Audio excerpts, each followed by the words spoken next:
Ladies,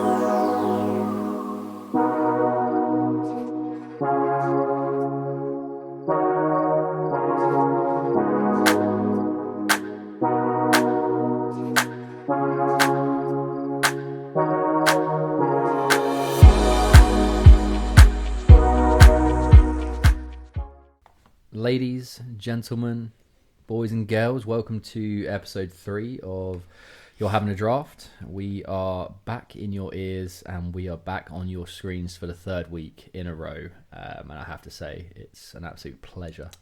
It is a pleasure. I think early on I will just address the elephant in the room. You say we're back in your ears, but hopefully this week we won't be quite as loud.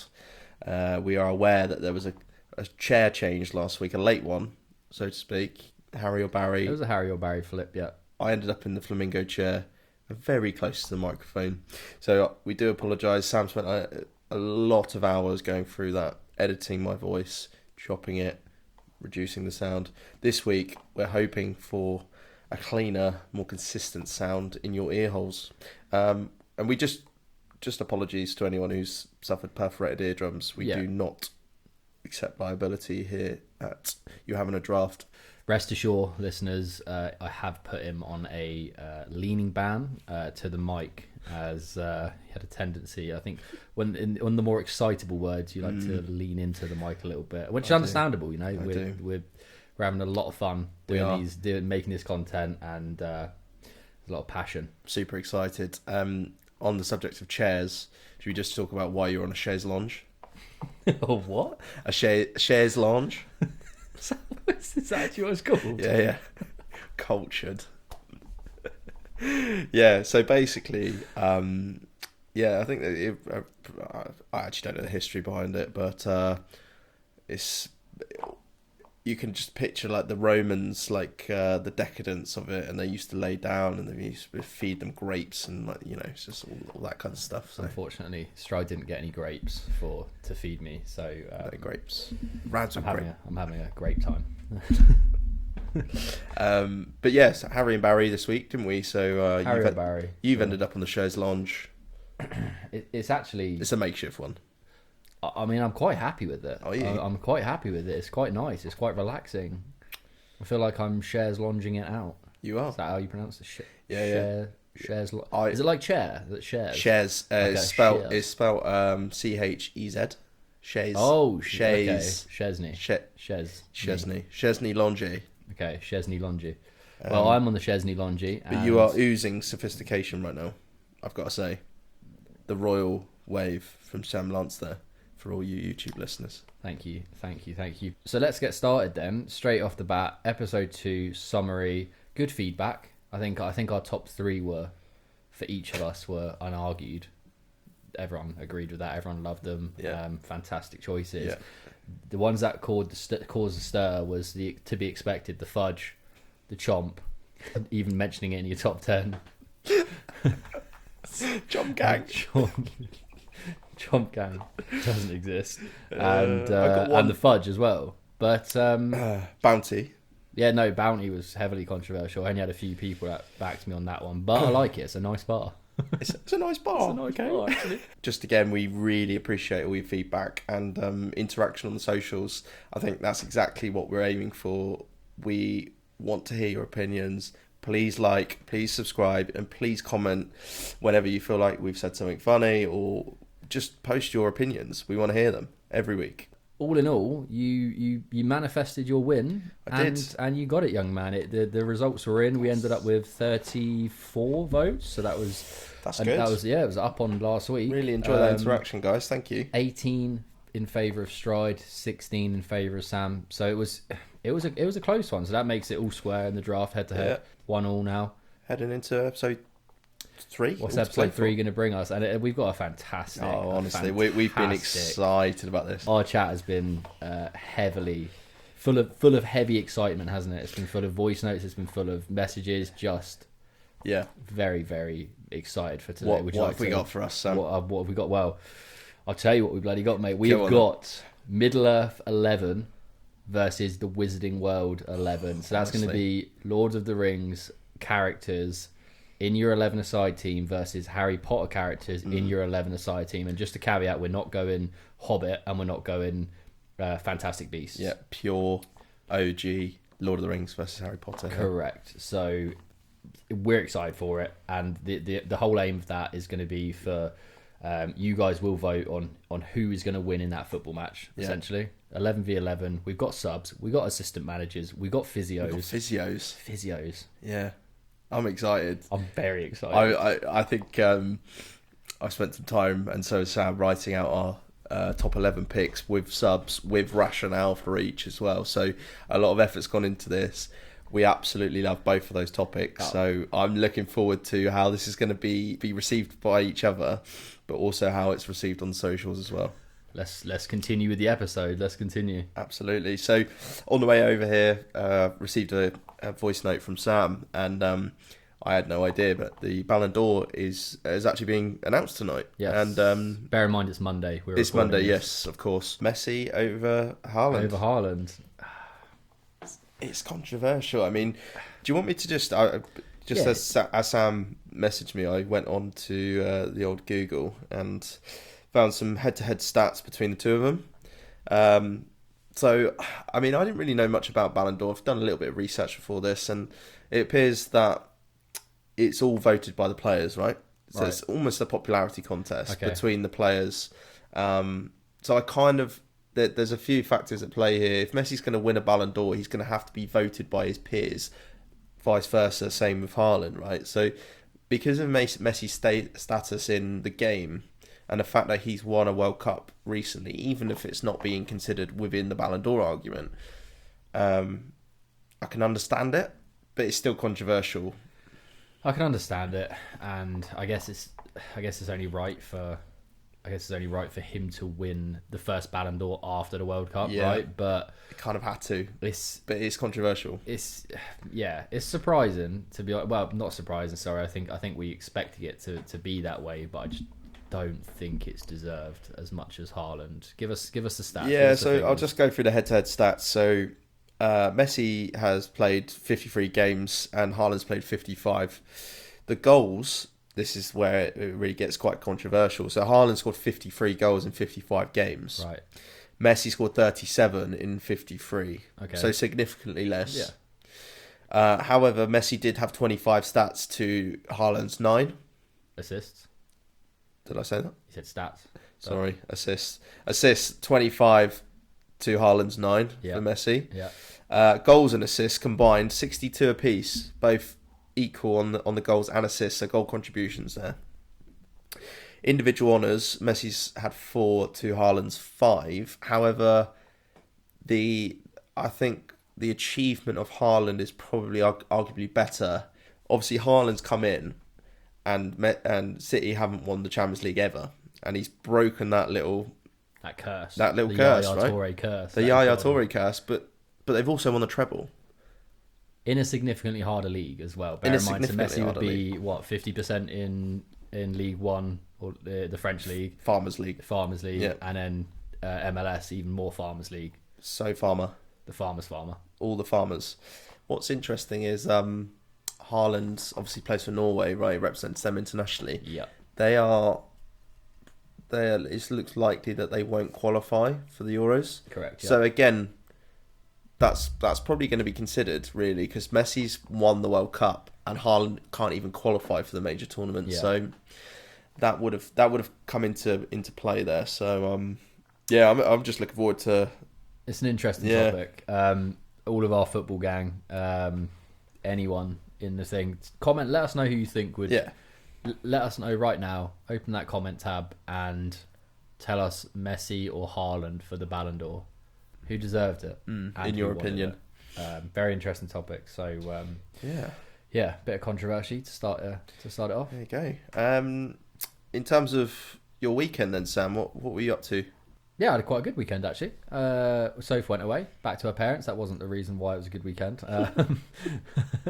But no, we just I went out I took my mum out for breakfast. A nice little place near our house, which was very nice to go and see Trace. Yeah, she's a big fan of the podcast as well. Is she? Yeah, she is. She absolutely loves it. So she actually said, like, even the bit she doesn't understand, she still just loves it because she loves thinks, us. Yeah, it is. So really, thanks for being that listener every week, Mum. We love you. We love you, Mum. Well, it's just usual golf with the boys. Went down a driving range. Nice. Oh, we watched the Fury fight as well. I mean, it was a bit of a robbery for Ngannou, we have to say. It was a very, very one-sided fight. Okay. And I didn't watch it. So watch it, no. What happened then? Talk us through it. I mean, he just battered Fury. Really, it just I think there was no chance Fury loses that fight though, right? There's absolutely zero chance that Fury goes into that fight and loses it with his reputation and his next fight lined up against Usyk. So it was never going to happen. He was never going to lose it. But it was so one-sided. Like Ngannou really put it on him, and I think it was probably a bad Fury performance mixed with Ngannou just being unpredictable. Because I guess from Fury's perspective, what does he go by? What does he look at? He doesn't look at clips. He doesn't look at previous fights. He doesn't have any other fighting material other than UFC, which is of course a very different combat sport in itself, right? He's not going to worry about getting taken down and stuff. But yeah, Ngannou was impressive. It was very impressive. I think if that was his introduction into boxing and into the boxing world, I think there's going to be people queuing up for a payday against him, and I think there's going to be people probably worried that he's going to be moving up the ranks very swiftly. So it'll be interesting to see if he moves into that space. But is he still sort of fighting age, or is he like sort of? I assume he's retired from UFC because he reached an age where he had to. No, he left UFC because he didn't think they were paying him enough. So he's actually with another fighting organisation. I can't remember which one it is. Cannot remember which one it is. Is it WWE Raw? It's not, he's not raw dogging. He's not WWE raw dogging. I can't remember which one it is. That's interesting. He's in another mixed martial arts league, probably getting paid more. But he's made a lot of money on that fight there. To be honest, so. What I would say is, I obviously didn't see the fight, but I did see Fury's face after the fight. Yeah. Now, in the past, whenever Fury's had a fight and I've seen his face after, not really a scratch, the occasional little bit of bruise, but massive black eye. Clearly got beat up a bit in there. Yeah. He got messed around. And I still think he beats Usyk very easily. I still think that's an easy fight for him because he will be able to actually predict what Usyk's going to do. Right, he'll be able to watch his fights back. He'll be able to know what he's doing. But I just think it was a case of Ngannou was just so unpredictable. Yeah, so unpredictable. But it was a good fight. Shame about the result. I think we all saw it coming that he was never going to lose that. But that's the thing about those fights, isn't it? They're all just a bit fake. It's not so much the Fury one included, but that's two big heavyweights, right? That's two big, like, that's very good entertainment value. Yeah. And it was a good fight. It wasn't as if it was a bad fight, but you've got like the KSIs and the fucking Tommy Jake Furies Paul and Tommy Fury, and the fights are always so shit. They are shit. So shit. And I mean, what's your take on those kind of fights? It's an interesting one. I actually listened to a pod the other day. I think it was like keep it to football, stick to football. That's it, with Gary Neville, Jamie Carragher, and they had Eddie Hearn on there. Okay. So Eddie Hearn was kind of asked the same question, and he was talking about how, because he's obviously from the boxing fraternity, and he wasn't so protective over boxing as a sport as others are. Yeah. A lot of people are so outraged that a YouTuber's coming in and getting paid 4 times as much as they would. Yeah. However, he made a good point and just said, regardless of what you think about them being a boxer, they've earned the right to be there because they've worked their nuts off at an earlier age. They've got a huge following. The reason why they're getting paid more is because their following's higher. Yeah. Simple as that. Yeah. They're shit boxers and they should never really be in a ring and in the first place. But if they want to do that, then they've earned the right to, right? I completely agree in that sense, and there's no different. It's no different from KSI, one of these YouTubers. It's no different from them going and playing a charity football match than them going and doing a boxing match. Yeah, exactly. There's no difference in terms of that. I think the bit that I don't have an issue with it. The thing is they try and sell these fights, and if you're going to talk the talk, you've got to walk the walk. And unfortunately, they talk a big game. They call out these amazing veteran fighters at past their peak. Like go and call out one of the best fighters in the world at the moment or something, they won't, because they know it's not going to happen. They know they'd get absolutely battered. And these big fighters aren't going to take those fights at the peak of their career. They're picking and choosing the ones that are already retired, the ones that are already old, the ones that would already take a payday to throw a fight, But it's a big talk they always do. Like KSI, for example, he is the biggest shit talker, and he genuinely thinks he is like God's gift to the boxing world. And you then saw him against Tommy Fury. He did 3 star jumps, threw a haymaker, and then hugged Fury. He did, and the ref broke it up, and then it was a repeat of that. It was a weird one, and nothing against them fighting. That they have every right to be in the ring. They have the following. They've earned the right to be there. It's just put on a good show. You've banged on about being the best boxer. You've banged on about this training, everything, the camp you've been through, and then you go and put on a display which is star jumping. I've seen better fights outside Oceania on a Saturday night back in the day. It's the fights are always going to happen though, right? That's the thing. The fights are always going to happen. Who are you putting in the ring? If you had to pick, if we let's make a fight card. We're matchmaking, are we? We're matchmaking. We're making a card. Who's first up on your card? Lads, yeah. So the rules here, just anyone you want, but probably like celebs, or like famous characters or whatever. Anyone, character, celeb, but make it a good match. Let's make it sensible. Yeah, make it realistic. Okay. A fight potentially could happen, Fine. Okay. Well, I think if I was a boxing promoter, I'd be looking for topical to this year, perhaps. I'd be looking for Philip Schofield versus Hollow Willoughby. I think that's a fight that we all need to see, and they're about the same size as well, aren't they? They are about the same size, and there's some actual beef there. Yeah, there is. So you in terms of the pre-match, you wouldn't even really have to do a lot. Just put them in the same room, and I think that could be a good matchup, and I genuinely think Holly would probably win that fight. 100%. She is battering Philip Schofield there. What about you? Who you gonna put in the ring together? I think an interesting matchup would be Gordon Ramsay versus Piers Morgan. Oh, they're both similar. They've got to be similar heights, like 6 foot, 6'1" or something like that. I guess so. Similar reach, and can you imagine the shit talking in that press conference with Gordon Ramsay and Piers Morgan in phenomenal, wouldn't it? That would be unbelievable. It would be phenomenal. Yeah. Gordon Ramsay was, I don't think he actually signed pro, but he was on the books for Glasgow Rangers. Was he? When he was 19, 20. So he was playing in the under-21 team, or the reserves. And then he suffered a ACL injury, and then went and got himself in the kitchen. And so he cooked his way. He cooked his way to the top, mate. Fair enough. Let him cook now. Who's next? Who you got next? On theme, on trend for today, I would love to see Harry Potter fight Frodo Baggins. Who's winning that then? Well, I think Harry Potter's got the clear height advantage, but he's an absolute melt, isn't he? Let's be fair. I mean, I'm the chosen one. No, mate. No, you're not. You were just right place, right time. You're lucky Voldemort missed.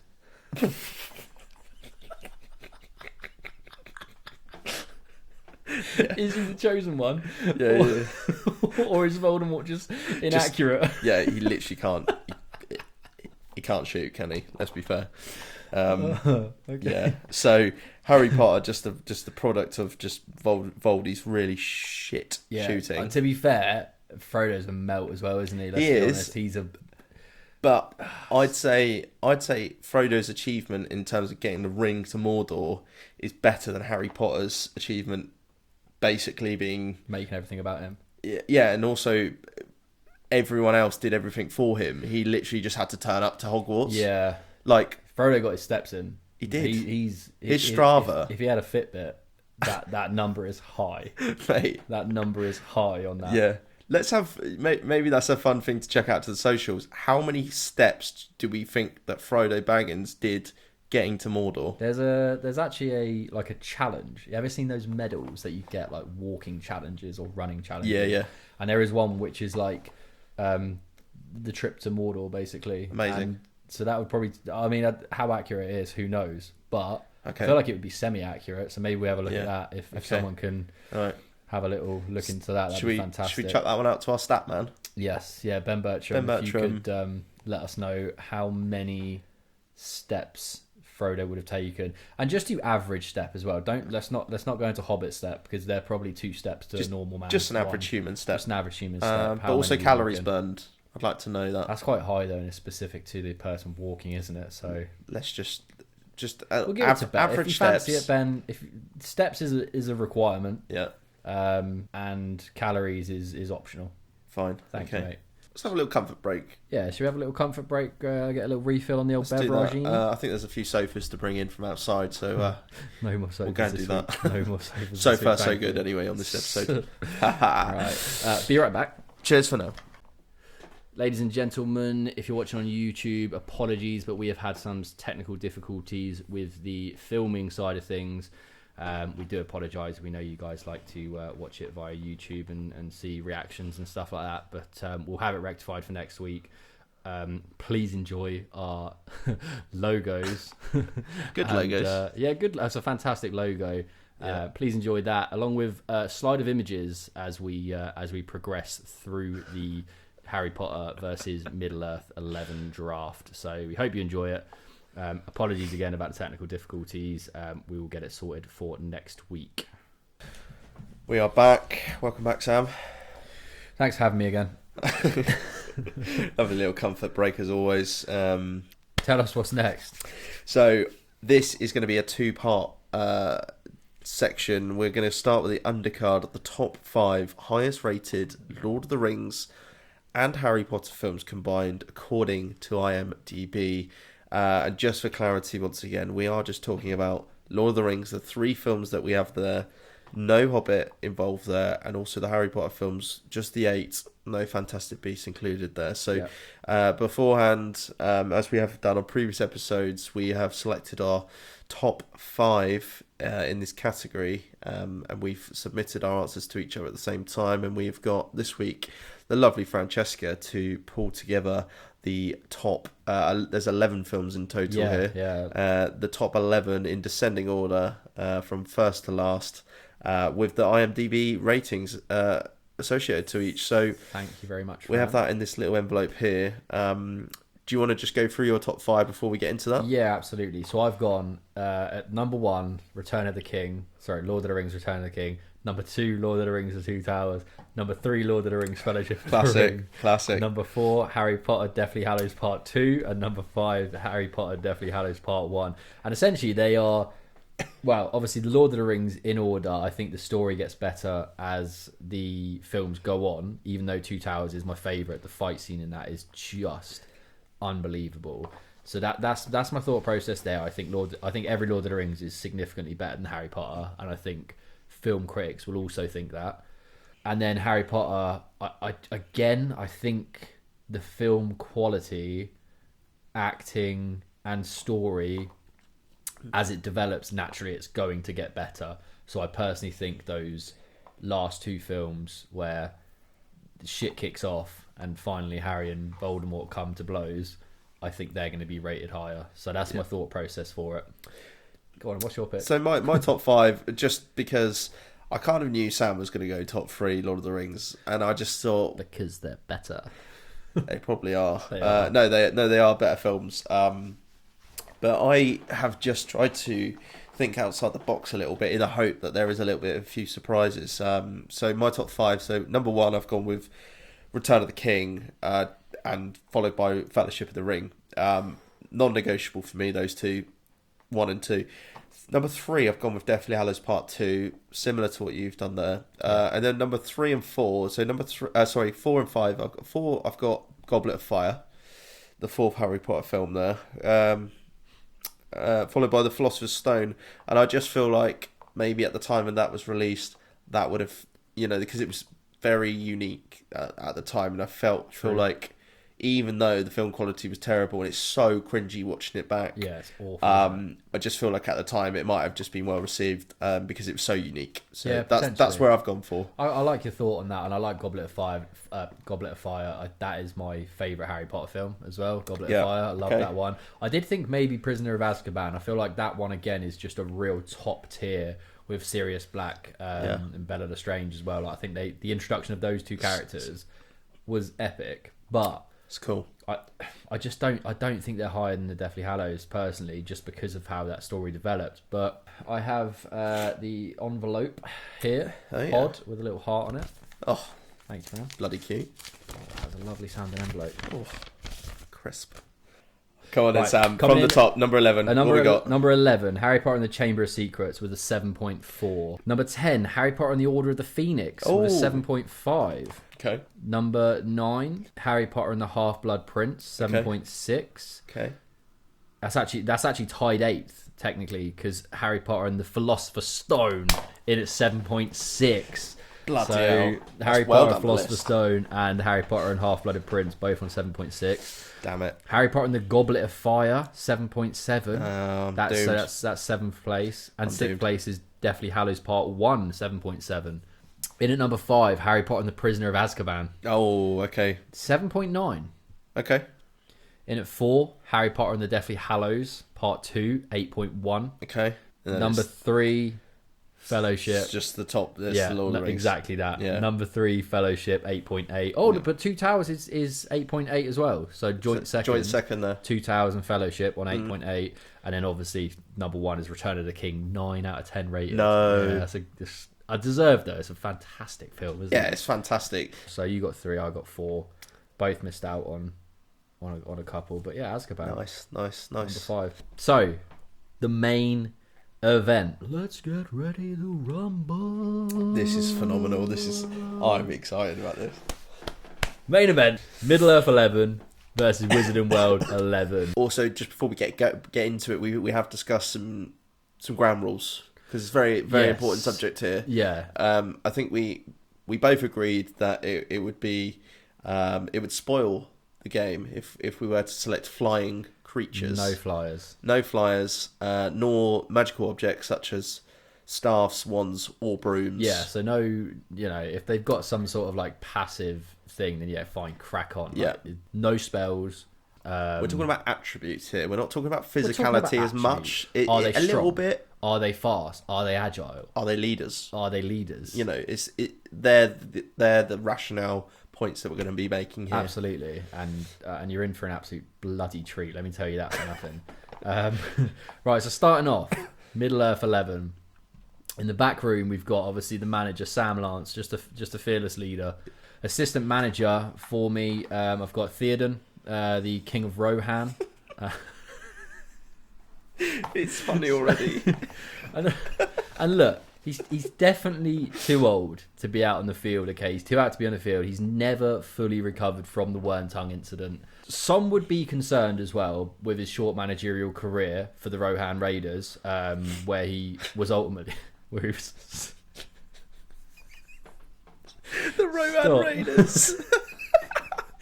Yes, the Rohan Raiders, where Right. he was essentially sacked for randomly shouting, "You have no power here," at other staff members and players. But at the end of the day, King of Rohan for 40 years, the leadership skills after 40 years are unmatched. So Yeah. out on the from a physio perspective as well, one of the greatest elves in Middle Earth, we've got Galadriel. I bet she is. Give the players a little treat, right?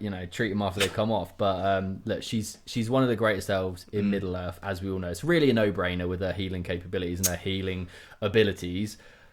She could have very easily been in the squad as well. She's pacey, she's nimble. However, as we know, she's well known for her appearance. Yep. So playing against trolls and acromantulas on a cold Sunday afternoon isn't too appealing to her. No. So club physio, she's in there. Wow. Okay. Talk to us about Wizarding World 11, please. I'll tell you what, backroom staff in the Wizarding World 11. The morale's already high, and we haven't even kicked a football yet. So obviously, manager Adam Strides. So as an assistant manager, I've gone for a 2-prong attack here. 2 assistant managers. I've gotten 2 assistants. Bloody hell. The first one is Molly Weasley. Yeah. Okay. So Molly Weasley for me, formidable, clearly, total leader. Obviously, you have to be a bit of a leader to raise all of those ginger-haired little bastards. Keep them in check, and that is another reason why she's an assistant, because I need her discipline to control some of the squad members. The other person to the assistant manager 2-prong is Ollivander. Okay. Ollivander, the wand maker, one shop man. The Wand Man, yeah. The Wand Man. That's a weird thing. Yeah, anyway, so excellent tactician. Will have probably met everyone in the squad prior to this match anyway, because he's sorted them out with a wand, right? Yeah. Knows a bit of background about everyone, and it's just been around the block, you know. I just need that wise head. Okay. Physio, just as we move on there, the physio is Madame Pomfrey. She's fantastic at growing back bones, and I might need that, especially because I feel like the Middle Earth team are going to be very aggressive. Oh, we got some strength. There might be some broken bones, so she's going to be putting the team back together. Madame Pomfrey in at physio. Okay, fair enough. Do we want to do like our back lines? Like instead of just naming one player, do we want to go like goalkeeper, and then I'll go defense, you go defensive line? Let's do that. Okay. You go for you lead us off then. Okay. Who's in goal for you? Goalkeeper for me, okay, is Shelob, okay, the Great Spider from Lord of the Rings. And apologies if I've pronounced that wrong. I believe it is Shelob. Right. Shelob. Yeah, I believe it's so. But 8 legs, right? Standing 2 meters tall, 5 meters wide. She's truly is a sight in front of goal. Yep. The kit bill has been increased fourfold because instead of just 2 gloves, she needs 8. Worth every penny. She just dominates the box. Okay, so it's a giant spider. Real fear factor. Yeah, surrounds Sheila. It's an interesting one because I had thought about the similar sort of character in Harry Potter actually to go into my goal, but I didn't opt for it. So instead, I've gone for Hagrid. Okay. Now Hagrid is a gamekeeper, so he's already got that name in his job title, right? What can I say about Hagrid? He's half giant, so he's actually massive. But he's also very commanding at corners, I believe. So excellent communicator, will come out and claim those balls from big corners. Yeah. He's a good leader as well. All I would say is I've tried to keep underage witches and wizards as far away from this 11 as I can, just because I believe it's... Quite honestly, like he's built a bit of a reputation of himself by having 11-year-olds in his hut all the time. People are starting to murmur. Anyway, it's in my team at goalkeeper, GK.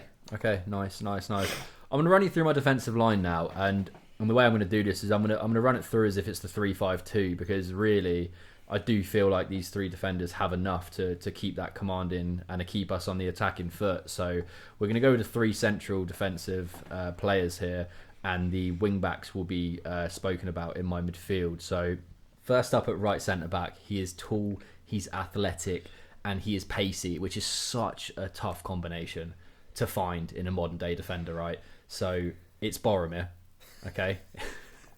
It's Boromir. You saw it in the Fellowship of the Rings. He's going to do whatever it takes to put his body on the line and defend the cause, whether that's defending Frodo or whether that's defending a corner. I mean, if you just think about Fellowship of the Ring again, he withstood 3 career-ending injuries before any Uruk-hai got past. Okay, so I think he's. Are we talking about the arrows? Yes, Boromir, right centre back. Centre back, he's going to be sandwiched between the middle of these 2 guys. Okay, is Gimli. Okay, so what he lacks in height and pace, he makes up for in strength and bravery. Okay, Sweeper. He's a leader. He's a feared man with real passion for the big challenges. Okay, real He's passion. Just a bit angry. Yeah, exactly, right. And yes, he's a guaranteed yellow every game. Okay, he's a guaranteed yellow, but he's getting everyone fired up. He's not afraid to call people out if they're not pulling their weight. So there's Boromir, Gimli, and at left centre back we've gone for Sauron. Yeah, he's a ruthless leader on and off the pitch, as we know. Okay, standing at 9'2" apparently. Wow, 9'2". He complements Gimli very well. Bloody so what Gimli lacks, Sauron overcompensates for. So unbelievable strength. And quite frankly, he's going to scare the shit out of everyone. And he will toss Gimli if he has to. He will. You can toss me. So he's going to scare the shit out of anyone running in his direction. That's my back 3: Boromir, Gimli, Sauron. Yep. And we'll bring the wing backs into play in the midfield because I see them being a bit more attacking. So shall I move into my back 4? Please. I think what I'll do is start with my fullbacks. I think this is just a really obvious one, to be honest. It was that they were arguably the first two names on my team sheet just because they were so obvious, and they had Fred and George Weasley, Yeah, absolutely. right and left back. They remind me a bit of the Neville brothers. I'm not quite sure which one would be which. I'm not sure whether one of them would be better than the other. It doesn't really matter. I don't even know which one's which now. They're creative and they're very loyal to the team, and they have Molly Weasley as assistant. So that mischievous side that they have will be reined in by Molly. Big moles. Also, I was thinking outside the box here, and although they did give away the Marauders map to Harry, they have a strong understanding of the map, which would lead them to have excellent vision and positional awareness. Okay. Need I say more? Just a challenge out there. They're not going to be able to see the map on the pitch, are they? Doesn't matter. I know that no magical objects allowed in this situation, but they know the map inside out. Okay. Carry on. I'm going to go into my centre back two now. Please do. I'm just gonna start with Dumbledore. Dumbledore's in at centre back. Yeah, he is a bit old. Yeah, he is grey. But what he lacks in physicality and energy, he makes up for in leadership. Okay. An organisation. He's an excellent defender. Look, he literally kept Harry alive right till the end. Like that, yeah. I mean, anyone who can do that, quite frankly, goes into my 11 because Harry is terrible. He just wants to die. So you'd probably think he wants to die in a lot of films, wouldn't you? Because it's just silly some of the stuff he does. Honestly, like without Dumbledore, Harry's dead. He's my captain as well. Dumbledore captain. Saw it coming. Dumbledore captain. Yep. Alongside him, I've got Madame Maxime. There is a serious lack of pace in your defence. Made up for with the Weasley bros. Madame Maxime is alongside Dumbledore. She's massive. Yes. She's literally bigger than Hagrid. She is a unit. She's huge. She's very good in the air naturally. Mm-hmm. And she's also got excellent chemistry with Hagrid in goal. Okay. That's what I was thinking, that communication between the two. They've clearly got a love thing going on. Yeah, you've gone for high chem links. I rate it. It's not a bad one. It just lacks a lot of pace. I see why you've gone for it. It lacks pace, and I think you might be in trouble with some of the pace of the boys I've got going on here. So let me give you my wing backs to start with. Okay, as I said at the start, these are attacking formation. They'll be wingers. Defensive formation. They'll be wing backs. So at right back or right wing back, sorry, we've got Shadowfax. It's the natural choice. Pace and power. Such elegance as well, and such aura surrounding that horse. Known to run faster than the wind, and a touch as silky as her coat. But not only that, she's so strong. Obviously, the power is immense. They call it horsepower for a reason, right? So, yeah. Shadowfax, right wing back. My left wing back is going to be Pippin Took. Okay. Why are you laughing? Pippin Took. It's just the most ridiculous segment we've ever done, and I love it. Shadowfax straight into Pippin Took, obviously. Only one cousin is getting into the team, and that's Pippin. Okay, Pippin's in there at left wing back. His cousin Mary only making the bench, which we'll come on to later. We all know Pippin is the better athlete. I mean, you look at him; he's the better athlete, right? Some have labelled him as the defensive Messi. Yeah. He's a menace going forward, and because he's playing on the left wing back, he then has Sauron covering for him. So I think it gives him that freedom to take on defenders and not worry about if the counter attack comes on. I think we've got enough pace at the back there and enough solidity in them back three. So Pippin Took left wing back, Shadowfax right wing back. My two centre mids, they're going to be the more box to box, and we're going to have one cam. The first centre midfielder is Gandalf the White, my captain as well. My fucking captain, Gandalf. All right, give him the armband and let him do the rest. Okay, he's the definition of a leader. He leads by example. He's brave. He's loyal. He's always willing to fight for the team, and he's known for his ability to make a comeback. We all saw it, right? We all saw it when he fell down with the Balrog. Okay, he scrapped the Balrog and didn't think that was going to end well. Exactly. So it's a good pick, good captain choice as well. Very good. And then just to pair him in centre mid as well, we've got Samwise Gamgee. Samwise. Finally, this is somewhere where Samwise can really be the star of the show. Okay, he's not playing second fiddle here. He's dominating that midfield with Gandalf. One of the best all-rounders you'll see in the game. He is, the engine. He has speed. He has agility. He's sneaky strong as well. That boy is sneaky strong. Never give up attitude. Frequently happy to put the team on his back like he did Frodo and carry the team where needed. He's just unrivaled with personality in the changing room and everyone's favourite guy. So Samwise sat next to Gandalf in that deep role, and then centre attacking mid as well. We got Elrond. Okay, Elrond. There's only one man who's going to be locked into that cam role. Yep. It's the elf who is blessed with the power of foresight. Okay, so he has the best. He has the best vision in Middle Earth. Exactly. Yeah. Wicked blend of height, pace, and power. Okay, wicked blend of those three. He can use his left, he can use his right, he can hold up the play when needed, and he's been known as well to get amongst the goals in recent years. But top assists in the Middle Earth League for the last 18 seasons. No one else is going in that cam role for this match. So. I did wonder when else we're going to make an appearance in this team. Absolutely. They're an offensive breed, aren't they? They're an offensive breed. Look, they could be defensive, but why would you waste that pace? Yeah. Sat back there. They're nimble. Everyone knows every elf has 5-star skill, 5-star weak foot as well. It's just easily they're born into that, right? They're skillful as Fook. So Elrond cam now, and we've got Shadowfax and Pippin wing backs, Gandalf the White and Samwise Gamgee at centre mids. Elrond just sitting ahead of them, leaving 2 picks left. But we'll go over to you. Talk me through your midfield stride. Who we got? We'll start off with Voldemort. It's a controversial pick. Not many people are going to want to see him in this team. I mean, what he's done off the pitch is pretty much unspeakable. Over the years, he's upset a lot of this team. But what we need is an enforcer. We need a nasty, nasty little shit like a Roy Keane to just get in there. He's a centre mid, but he's more of a CDM. Okay. He's very aggressive and he's a nasty little shit.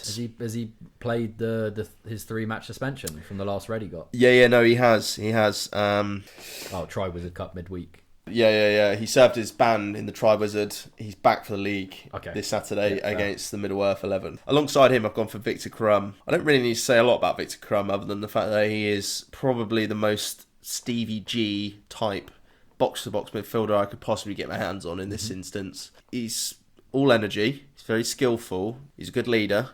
He's a bit like a Jude Bellingham now. He's got that sort of that sort of presence on and off the pitch. Bit of aura around him. What I would say is he has had his problems off the pitch, especially with Hermione Granger, age 15. Is the trial still pending at the moment? Trial's pending. So you could lose him at any point. But as we speak now, he's innocent until proven guilty. Yeah, fair. And he will be in my centre midfield, box to box, all energy, Stevie G, goals, tackles, everything you could ask for from a centre mid, really. Who's your wingers? We're going to go into the wide areas now. So we're going to go with Cedric Diggory. He's going to cut out on the right. This is obviously before. This is pre-death. Pre-goblet. Pre-goblet. Dead man left wing. Yeah. But I'm picking him just before he competed in the Tri-Wizard Cup. Probably at his peak, arguably. Yeah. He's the closest thing I could find to David Beckham. Heartthrob. Unbelievable free kick as well. Unbelievable free kick. Heartthrob. Just a bit of a ladies' man.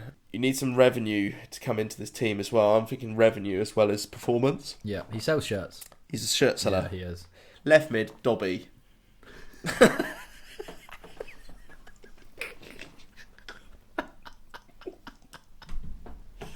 Dobby.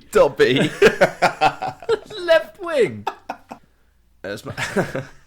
He's very small, and again, pre-deaf Dobby. Yeah. He's very quick, clearly, because he's everywhere. Literally, he clicks his fingers, and he could do any. No magic though. No magic, but at the same time.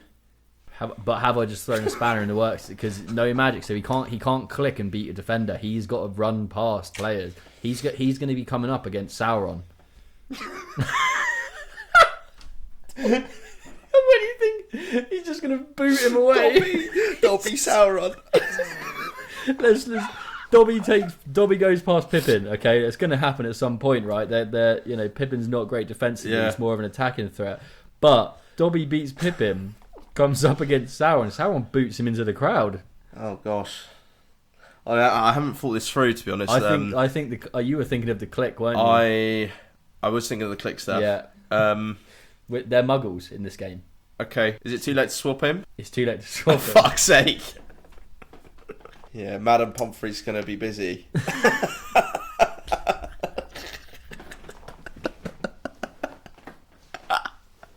Literally just spending all of her time with Dobby.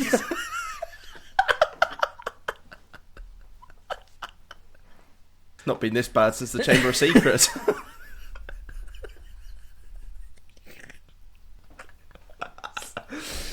Oh my god! Right. Oh, composure for the attackers. I've got two left. I feel like they're very obvious too because they're big players. They're big game players. We got our first centre forward. We got Aragon. Okay, the greatest swordsman of our time, and one of the greatest strikers of our time as well. Okay, he's not only blessed with being tall, dark, and handsome, but he's also an unbelievable player with an unbelievable ability to score a goal from quite frankly any angle. His hold up play is exceptional. He's got a power header on him as well. So whilst he may not get to the ball ahead of Pomfrey, he's still got an unbelievable header if she's out of position supporting Dobby. What's her name? She's not playing. Wait, what's the other bit? Maxime. Oh, sorry, wrong one. Madam Maxine is playing. Madam Maxine's. Sorry. When Madam Maxine's out of position, he's got a chance to win a header. So, I mean, with the wing backs we got and Elrond at centre attacking mid, they're gonna find him. He's gonna score goals. He's one of the best for a reason. Okay, how many Ballon d'Ors? Six for him now, I think. Yeah, six. Yeah. Messi beat him tonight. And then my other centre forward is, of course, the main man, the main elf, Legolas. Exactly, had to be. Doesn't miss. He never misses. Doesn't right, miss. And that's literally his whole thing, his whole slogan, if you like, is that he doesn't miss. He's the most clinical finisher to ever grace Middle Earth. 5-star skill, 5-star weak foot, as you've already said. Has the pace and the agility to match it. He's a bit of a show off, and he brings a bit. You know, he always does an acrobatic celebration. He's a top goal scorer. He's a high goal scorer, and he never fails to do an acrobatic celebration. Look, but that's why again him and Aragorn make such a dangerous duo up front. We've got more composed. We've got a bit of a show off. Yeah. They complement each other. Aragorn, Legolas, my top two. Right, now you mentioned this person or this creature earlier. Aragog. No, Aragog. Aragog. Aragon. You've got Aragog versus Aragon in the chats. Let's go. Nice. Who's going to score more goals this year? When a ball comes into the box, there's 8 legs. There's 8 chances of scoring a goal there. May I just remind you that 8 chances of saving the goal with my 8-legged goalkeeper. Well, that is true. That's a good matchup. It's a very good matchup. So yeah, that's a striker. One of my strikers is Aragog, the spider. Yeah. Alongside him is Kingsley Shacklebolt.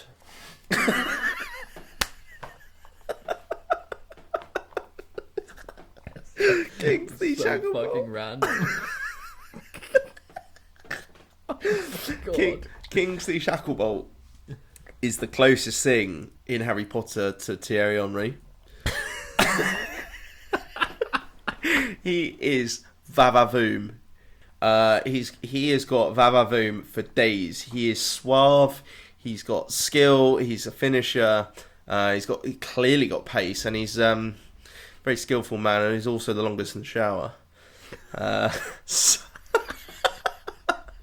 that good for team morale? I would have thought that's probably bad. Well, you need someone to be long in the shower. Can't be Dobby, can it? Can't be Throbby. Anyway, Kingsley Shacklebolt. So that's our 11s. Right. Have we got a bench? Yeah, of course we've got a bench. First on the bench, we've got Frodo Baggins. He's a talented guy. He's a fantastic engine on him. He just keeps on going. He just keeps on going. He doesn't know when to stop. It's a wet blanket. An absolute fucking melt. But mentally, he just hasn't been the same since that long trip to Mordor. And I'm just not sure he's ready for it to start a game of this magnitude just yet. So Frodo's on the bench. That's as far as he's getting for me. Next on the bench we got Arwen, free kick specialist. Lovely lady as well, right? One of the nicest ladies you'll meet. Hell of a left foot on her. Just a real danger cutting in from right wing. My concern as manager is that she'll be disappointed to not make a starting 11, but as her love for Aragon grows, she only becomes weaker. Okay, like literally, she's going to deteriorate over the 90, especially playing right wing, being that close to him at right striker. She makes the bench. She'll come on at 60. Third on the bench, we got the Balrog. Okay, and some people you can't pick the Balrog. It's outrageous. Right. Stop. So I got Balrog on the bench third. Okay, so some people are surprised he won't make a starting 11, but to be honest, his size definitely interferes with the rest of the team. We have enough talent spread across the team. Okay, we've got enough talent across there, so he's going to come on as an impact CDM. Does he have a separate changing room? Because presumably, he has a separate bench. Presumably, he'll burn everything that he sits on. We actually summon him when we need him. Fuck's sake. We can't find a changing room or a bench big enough, so he understands. He understands. Or fireproof enough. He knows he's a big guy. He knows he's got a lot of timber. And then next on the bench, I've got the leader of the Urukai, and that is Ugluk.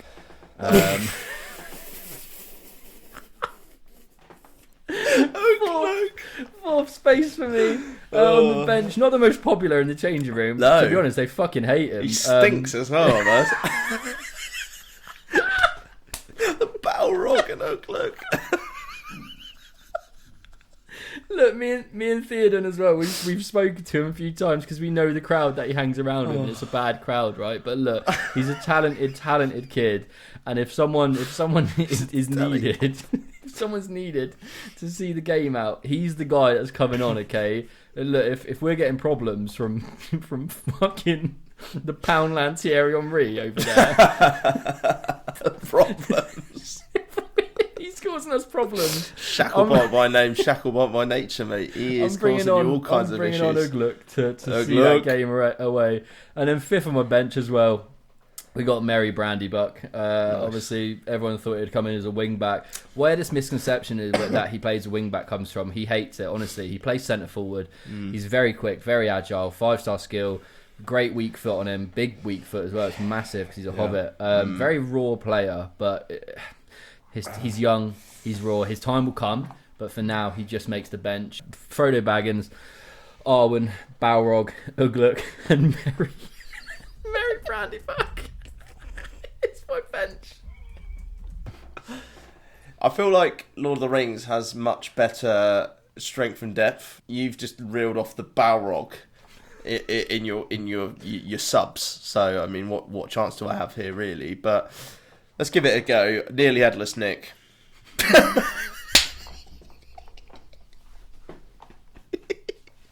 Literally, people cannot mark him.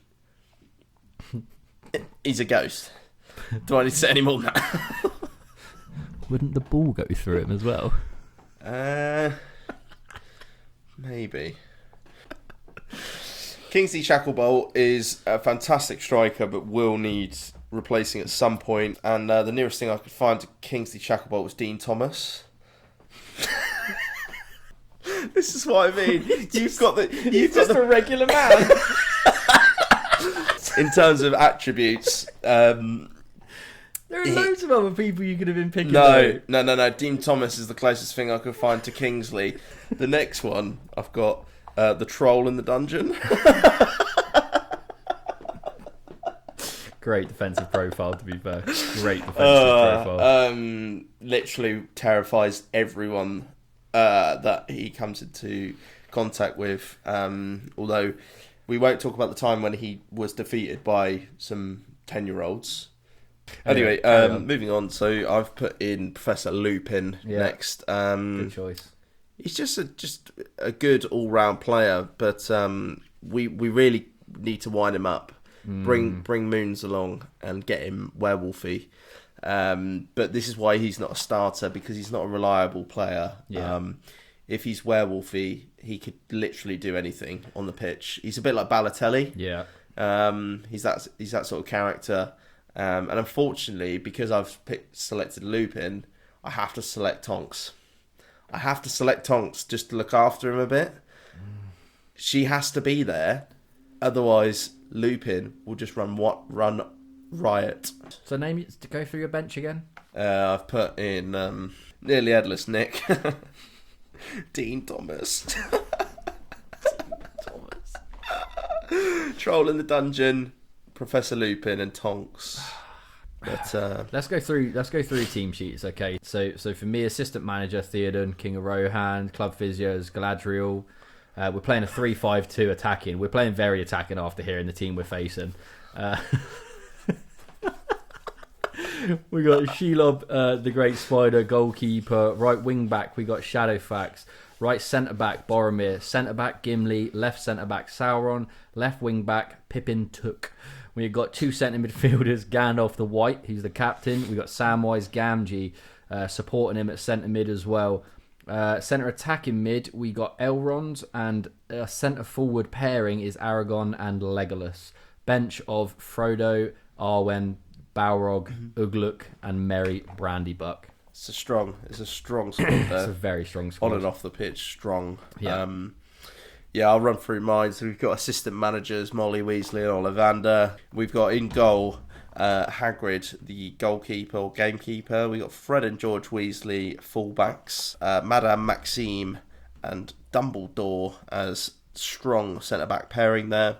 Moving into the midfield, we have Lord Voldemort. We've also got Victor Crumb, Cedric Diggory, and Dobby. The strikers, we have got Aragog, the Spider, and Kingsley Shacklebolt. And on the bench, we've got Nearly Headless Nick, Dean Thomas, the Troll in the Dungeon, Professor Lupin, and Tonks, with physio Madame Pomfrey to keep it all together.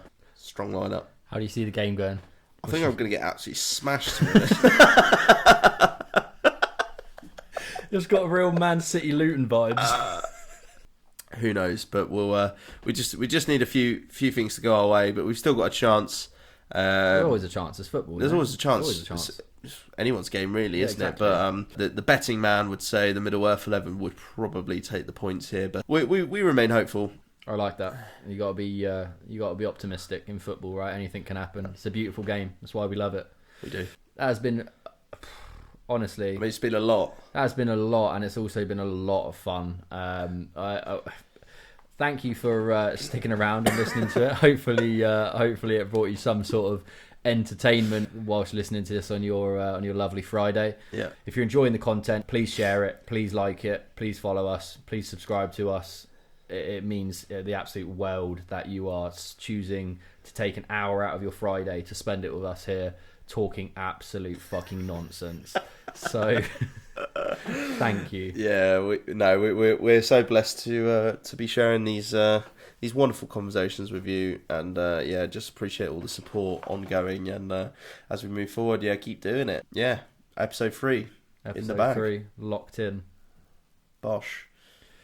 Keep an eye on the socials for the voting poll that's going to go out for this Middle Earth 11 versus Wizard and World 11. Make sure you vote on who you think is going to win the football match. Feel free to comment on YouTube or Instagram with score predictions, goal scorers, assists, bookings, whatever you fancy. We got a lot of friends who like stats like that, Neil. So please tell us your predictions. Tell us how you see the game going. Tell us if we've missed any characters out that you think would make the starting 11, which position you'd put them in. All feedback we want to hear, guys. We want to keep this interactive. So thank you very much for listening to us again on this lovely Friday. We hope you have a wonderful rest of your day and a lovely weekend. And we will catch you for episode 4 next week. Stride. It's been a pleasure, sir. You're having a draft. As always.